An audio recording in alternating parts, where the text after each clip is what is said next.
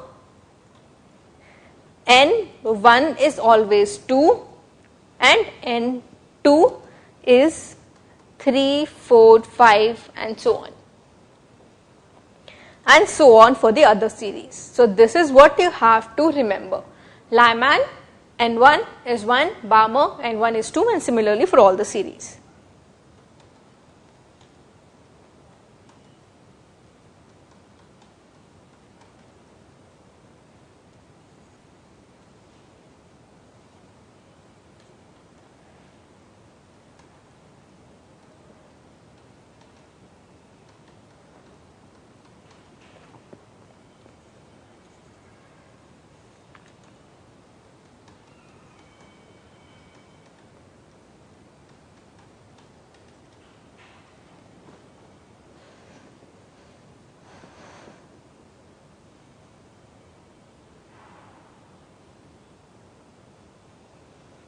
Okay students, any doubt till this point?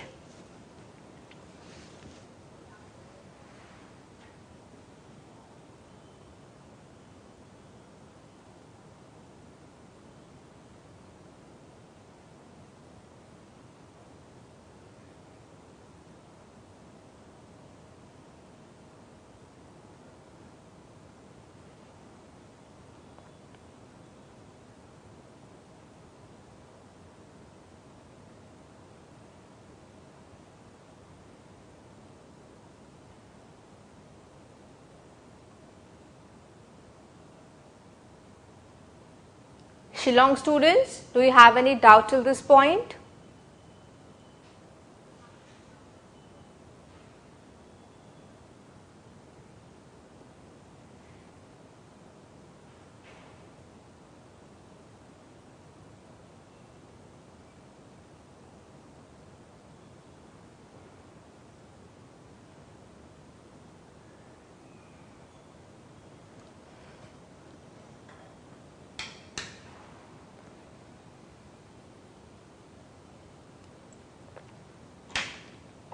Okay, everybody seems to be clear with this. So now I am going to give you a small break.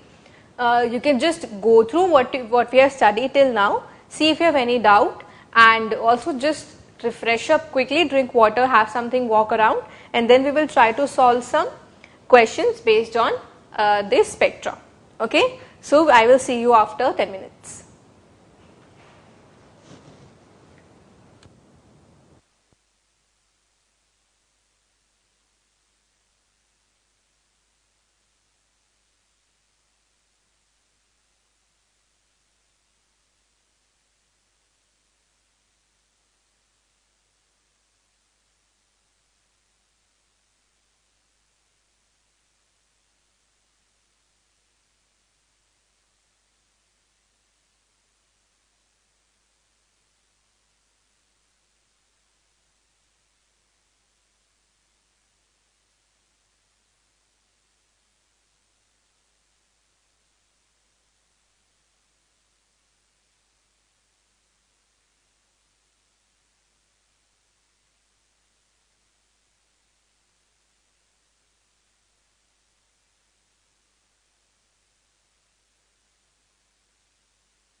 Okay students, welcome back. I hope you had a nice break. Are we all back with us? Shillong students? Jia?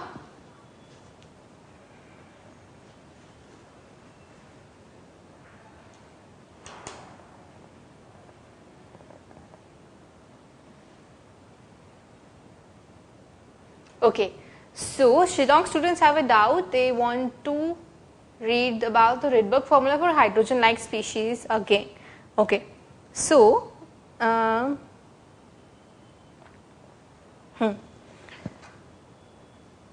so we saw that this is actually the kind of spectrum that you get for hydrogen.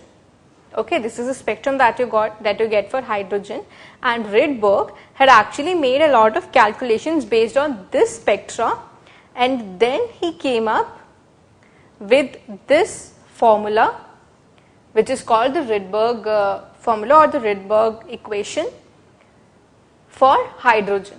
Okay, but then it was a need to come up with similar equation for other elements as well, so we can detect the presence of all of the elements in nature, and therefore a small variation was made in this formula, in which it was decided and was actually calculated by Rydberg again, that this is actually true for hydrogen, but even if you have any element other than hydrogen, then in that case your Rydberg formula can just be modified by putting a z square, where z is the atomic number. For example, let's say that if I have obtained the spectrum for lithium, okay, and now I want to see what are the wavelength of the lines that are observed in the spectrum for lithium 2+, then in that case I can use this formula where z would be the atomic number of lithium equal to 3. Okay. So why do we always say here hydrogen-like species? Because we want to say that we have one electron systems. Okay, in this chapter, in this class, in fact, you will only be dealing with substances which have only one electron. So even if I am dealing with lithium, I will have lithium 2+, so that I only have one electron. However, the atomic number will remain the same. If I am using lithium, it will be 3. Okay. So in the Rydberg formula for hydrogen, you use the same equation, only for any other element you have to put in a z squared or the atomic number square term here. Okay. Okay, Shillong Center students, is there anything else that you want me to repeat?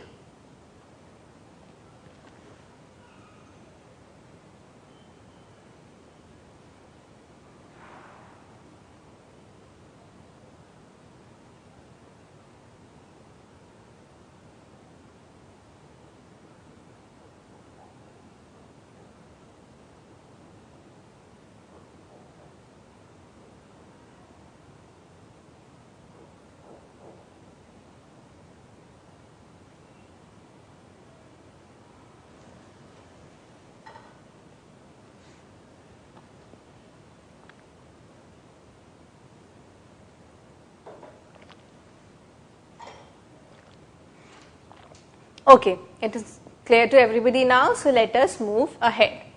Now we are going to solve some very basic questions regarding to Rydberg formula.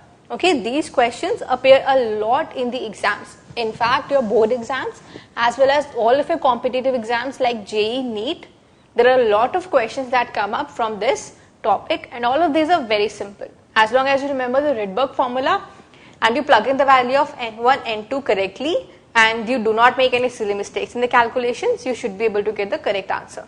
So we are going to try some of the questions today. First question is,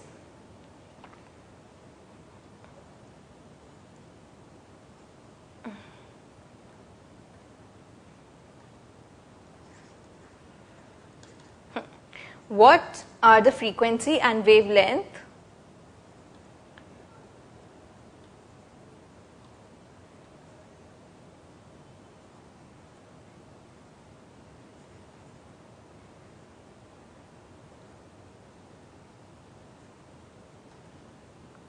of a photon emitted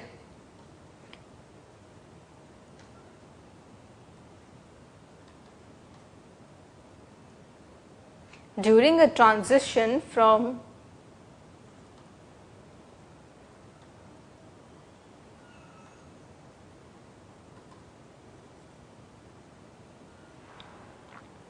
n is equals to 5 state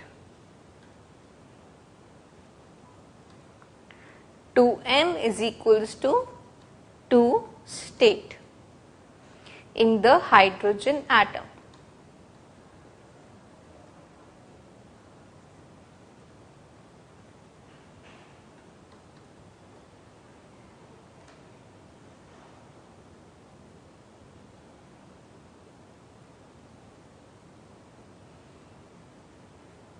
Okay, and then you have to tell me in which region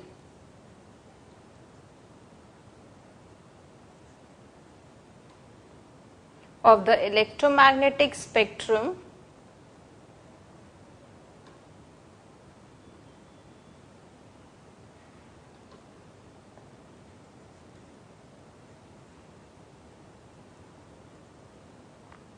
will this radiation lie.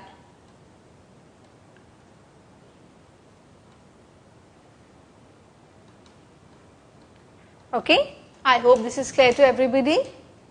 You are given the transition state from N5 to N is equals to 2. You are given that you have an hydrogen atom. You have to calculate the frequency and wavelength. Okay, I hope you know how to do this. Apply the Rydberg formula, calculate wave number, then use that wave number to calculate wavelength and then frequency. So, quickly calculate the first part, let me know what you get, and then we will try to solve the second or the B part.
If you encounter any doubt, you can let us know in the chat box.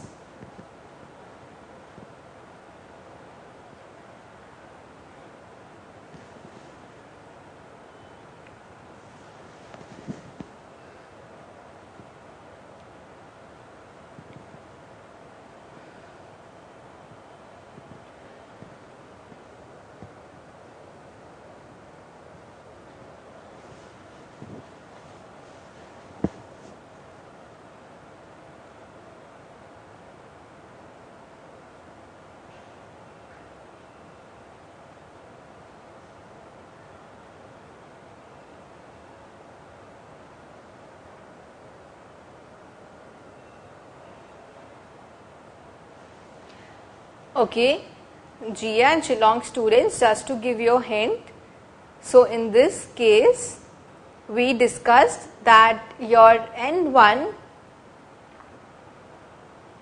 is the final state where your electron is coming. So in this case N1 will be 2 and your N2 will be equal to 5. Okay.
Jia, can you also give me the unit in which you have calculated the wavelength?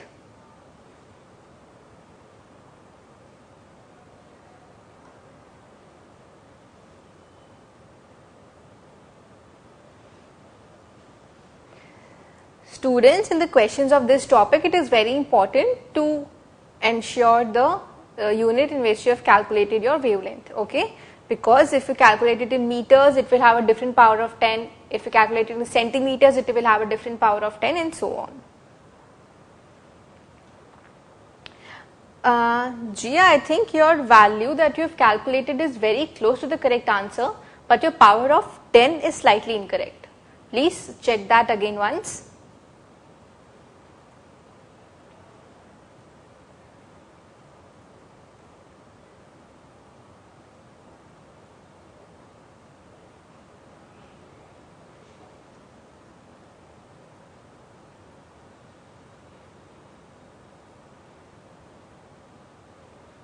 Shillong students, are you able to solve the question? I am going to give you 1 or 2 minutes more and then we are going to together solve the question.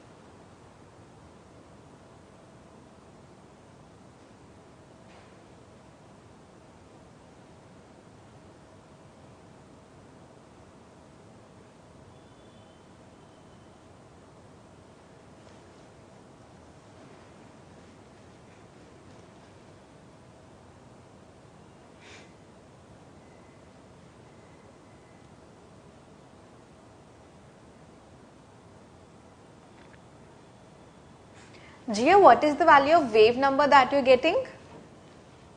Let's just check if you are getting that correct first. You applied the Rydberg formula. From that formula, what is the value of wave number that you got?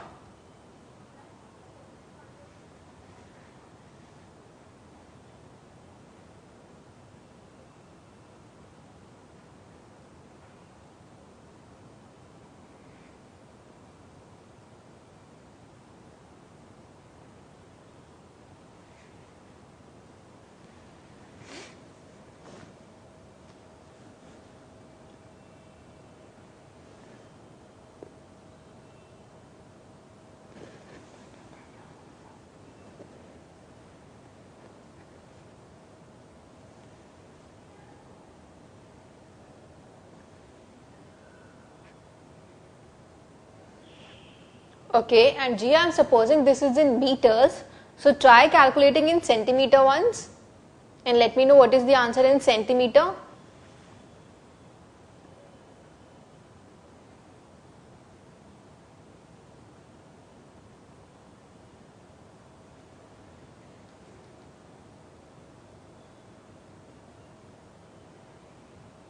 I am just trying to see if your conversion of centimeter to meter and everything is correct, because that is one of the reasons where the difference comes in the power of 10 most of the times.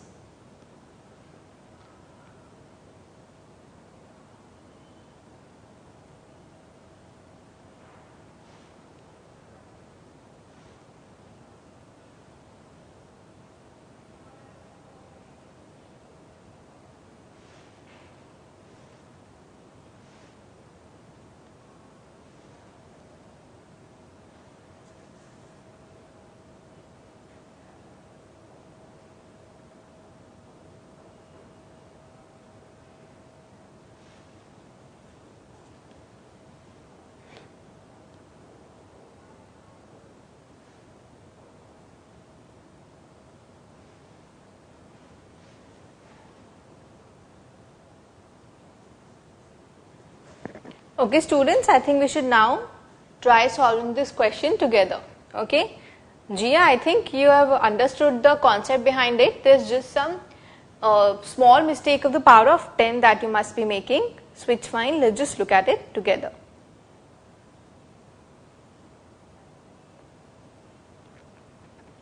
So, first of all, we know that the Rydberg formula is wave number is equals to R 1 upon n1 square minus 1 upon n2 square. Okay. The value of Rydberg that we are going to take here is 109677 per centimeters. N2 is equals to 5, N1 is equals to 2. So, this will give us our wave number as 1 upon 2 square minus 1 upon 5 square per centimeters. This would be equal to 109677 into 1 by 4 minus 1 by 25 per centimeters. Now, if I have to solve this fraction, how am I going to do this? I will have to take the LCM. Okay. So, this would come out to be, the LCM would be 100 and I will get 25 minus 4 per centimeters. Okay, I hope all of us are on the same page till now. I have just applied the formula and put the values in. This gives me that my wave number is equals to 109677 into 21 upon 100 per centimeters. If you calculate this, you should get 23032.2 per centimeters. Okay.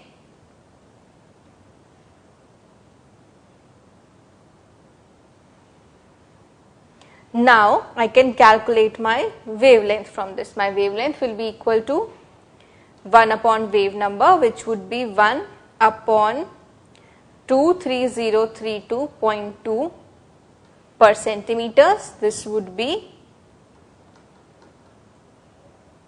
434 into 10 to the power minus 7 centimeters is equals to 434 into 10 to the power minus 9 meters. I know minus 9 meters, 10 to the power minus 9 meters is nanometer. So, this can be equal to 434 nanometer. Similarly, my frequency is C by lambda is equals to 3 into 10 to the power 8 meters per second upon 434 into 10 to the power minus 9 meters. Okay. Now, here I am going to write down 10 to the power minus 9 meters because I have taken C in meters. This will give me my value of frequency as 6.91 into 10 to the power 15 per second.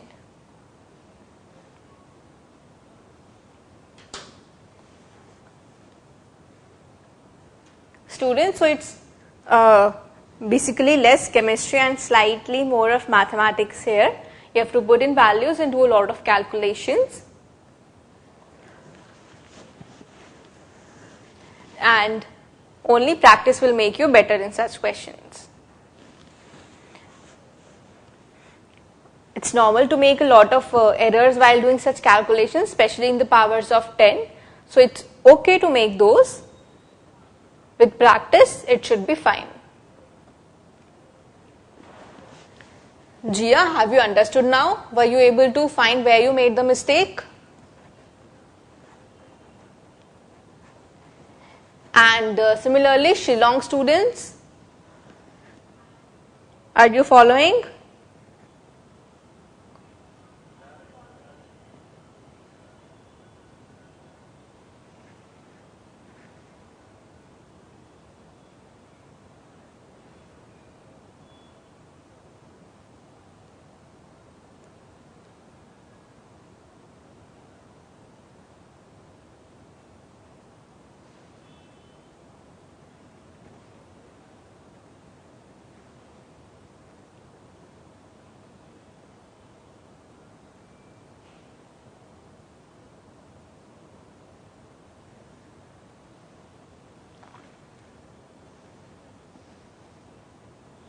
Okay, Okay, GS, so as long as you understood the concept, I'm sure you should be able to now solve the next few questions correctly. Shillong, great. If you've understood, now I want the answer for the next question also from all of you. Now, the next similar easy question for all of you is, okay, wait, I think we left the second part of this question. Yeah, so students, we also have a second part in the question which says, in which region of the electromagnetic spectrum will this radiation lie? How are you going to solve this? Now, there are multiple ways of solving this. First is, you can look at the value of wavelength and frequency that you have got, and you can find out where in the electromagnetic spectrum that fits. Okay, you must be having a diagram of the electromagnetic spectrum in your notebook or in your book, So you can first find out where that fits. Otherwise, if you do not remember that, or you do not know which region it lies in, very simple, you see that your electron is coming into second state. Okay, and what did we decide? What did we see?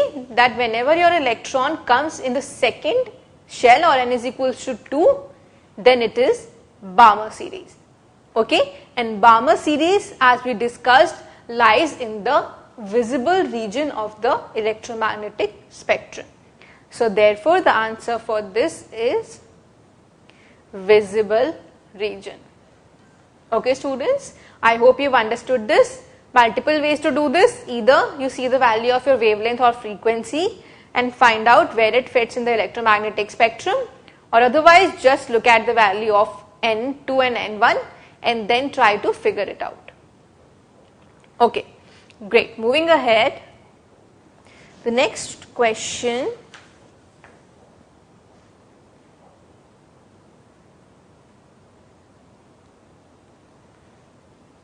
Calculate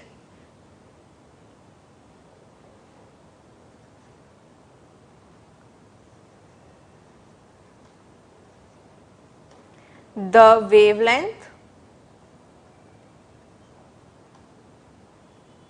of the spectral line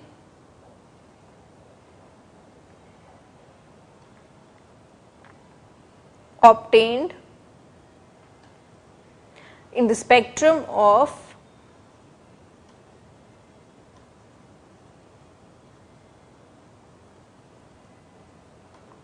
Li2 plus ion when the transition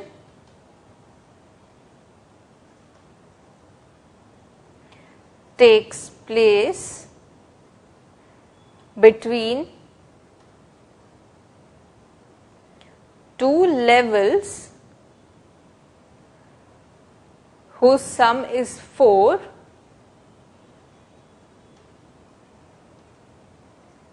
and the difference is 2. Okay, slightly trickier than the last one. The only trick here is you have to find out N1 and N2, and the relation for finding that out is given to you as their sum is 4 and difference is 2. If you are able to find out N1 and N2, the question again becomes similar to the last one. Okay, so how you are going to do is, let me just help you. You are given that the sum is 4, which means N1 plus N2 is equals to 4. The difference is 2. Okay, now for difference we take N2 minus N1. Okay, why? Because we saw that N2 is always greater than N1. Okay, if you go back to the page where we wrote down N1 and N2 for Lyman, Balmer, Paschen and all of that, you see N2 is always greater than N1. So for the difference we will take N2 minus N1 is equals to 2. You just have to solve these two equations. I am sure you studied solving linear equations in two variables in your class 10th. Solving this, you will get N1 is equals to 1 and N2 is equal to 3. Okay, now you have N1 and N2. Now quickly start solving this question.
Shillong students, okay, your doubt is actually valid. It's actually a confusing concept.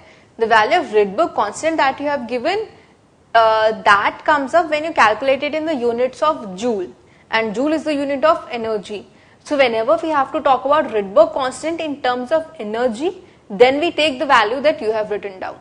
Okay, for calculation of wave number or anything relating to wave lines or absorption spectrum, the value of Rydberg constant that you take is this 10977 value that we have given. Okay, the value of that you have mentioned, we will come to it when we study about the Bohr's atomic model in detail.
Students, are we able to solve this question? Let me know the answer whenever you arrive at it.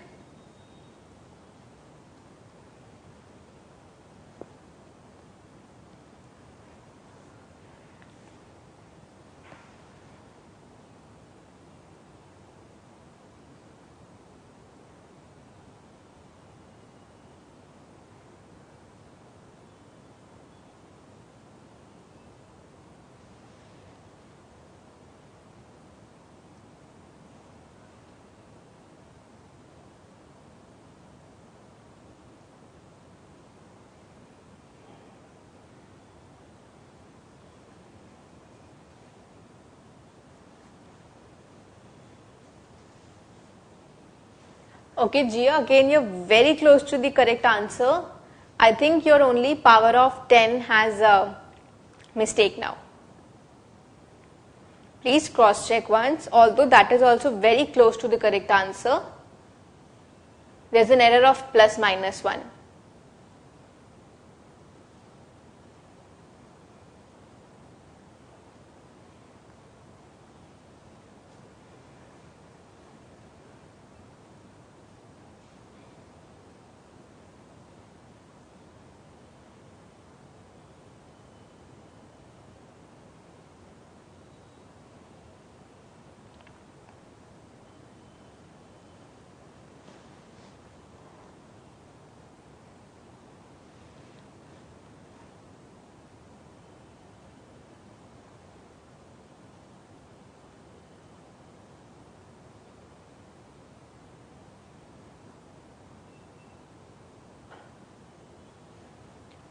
Shillong students, do we have an answer from you? Okay. Shillong students, your power of 10 is correct, but the value is slightly incorrect. Okay, let's do one thing. Let's walk through the solution together and then we can see where we have made the error. Okay, one of you have got the value correct but power of 10 incorrect, and I think Shillong Center got the power of 10 correct but the value incorrect. No problem. So now, quickly going through the solution.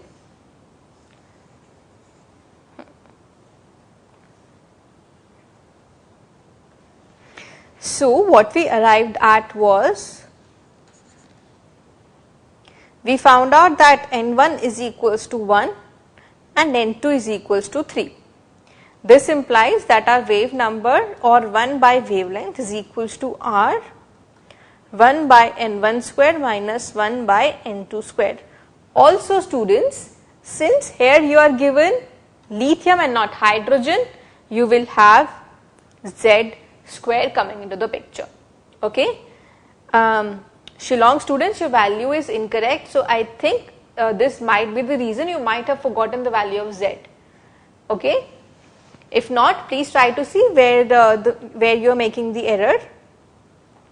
So now for lithium 2 plus ion that is given to us, Z is equals to 3. This implies that our 1 by wavelength is equals to 109677 1 upon 1 square minus 1 upon 3 square into 3 square. Okay. If you calculate this, it will come out to be 109677. This would be 1 by 1 minus 1 by 4, sorry 1 by 9 into 9.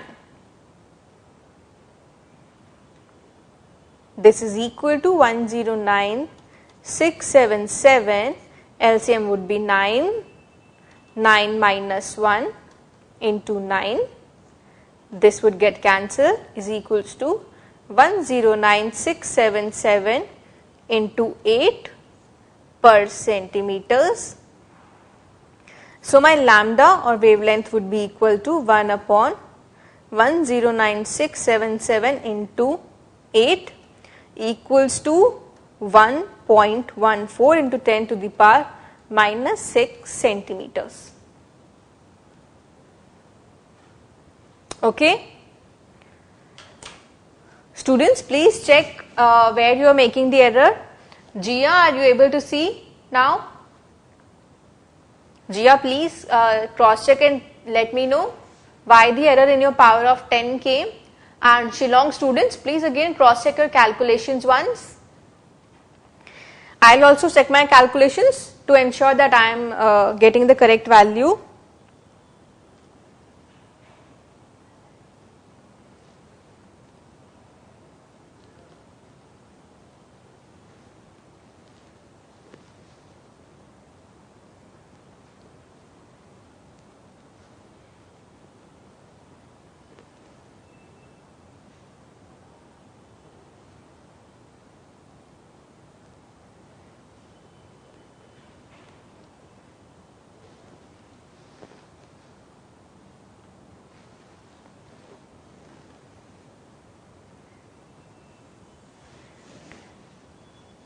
Okay, so Jia, you seem to get the correct answer.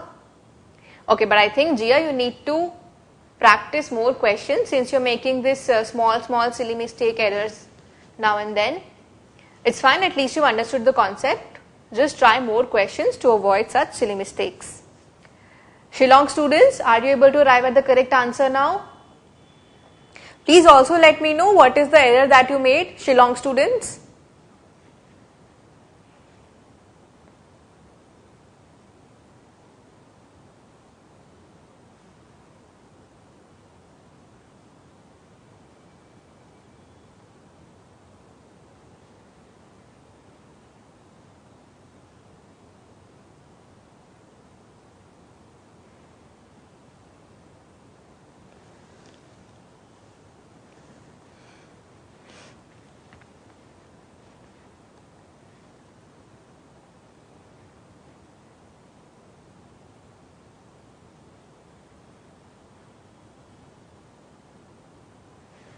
Okay, Shillong, as I guessed, you forgot the value of putting in Z. It's fine. So students, I am quickly going to give you one question here for your homework. It is slightly tricky, but you can take your time, discuss it with your friends and then cross check the answer. Okay. So quickly start writing down the question with me. The wavelength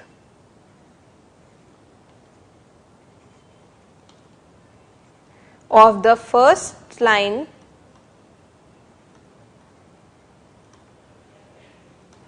in Balmer series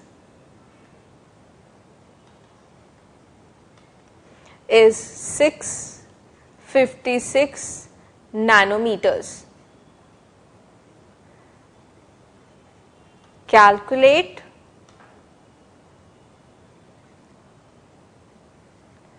the wavelength of the second line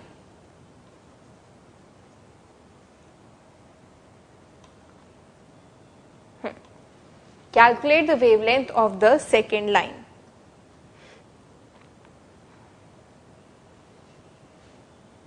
How you are going to do this is, I am going to give you a hint. Since you know that is the Balmer series, that means you have your N1 as 2, and if you are given the first line, that means, so for the first line your N2 is always N1 plus 1, so this will be equal to 3.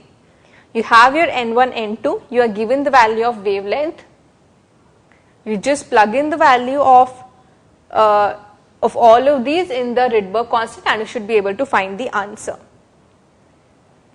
And the answer is your wavelength of the second line should come out to be 485.5 nanometers.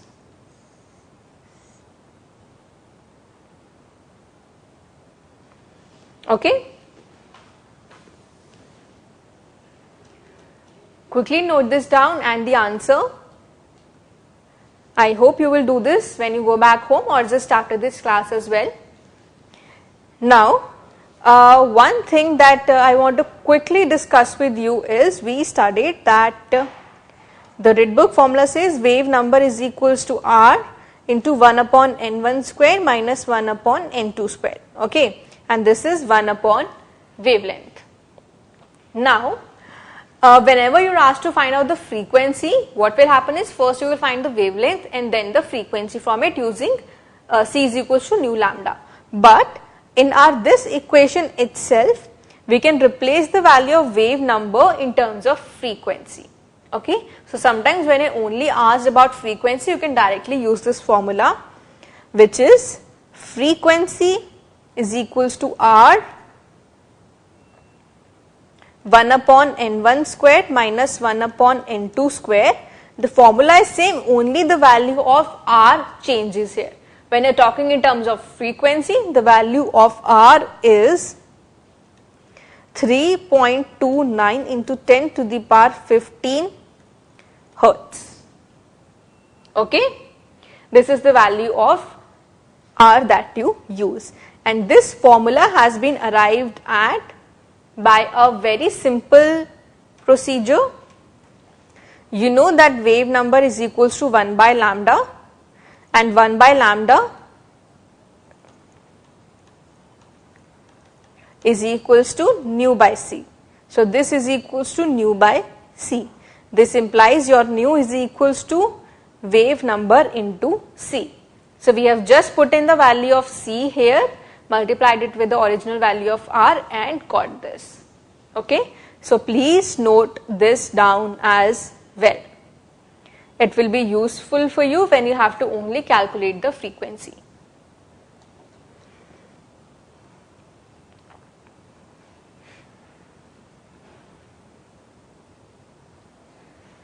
Okay students, did you note down the homework question as well? Do you want me to scroll up or is it fine?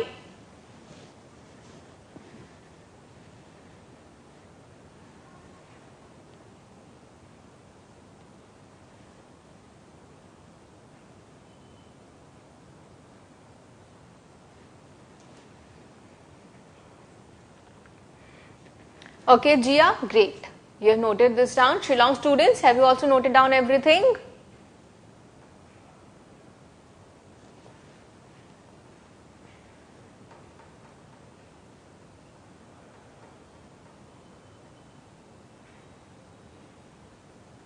Okay, great. So students, what did we study today? We studied about the emission spectrum, then we studied about the absorption spectrum, then we studied about hydrogen spectrum in detail. What are the 5 series that we get in it? Lyman, Balmer, Paschen, Brackett, Fun. We studied N1 and N2 for all of them. The Rydberg formula, and then we did some numericals related to that. So all of you, now you know what you need to do after going back home. First you need to revise what we have studied. Just go through your notes and then try to solve some more questions based on Rydberg formula. Okay, the concept is actually very easy one, but this involves a lot of difficult calculations. Okay, the value of Rydberg constant itself is very complicated. So please try to solve as many questions as you can. Just avoid silly mistakes, and in the exam cross check or revise your calculations and your answers one, and you should be able to ace this topic. If you have any questions, you can of course WhatsApp us, or we can also discuss them in the next class. So till the next class, bye bye, have a good day, have a good weekend, and yeah, see you soon.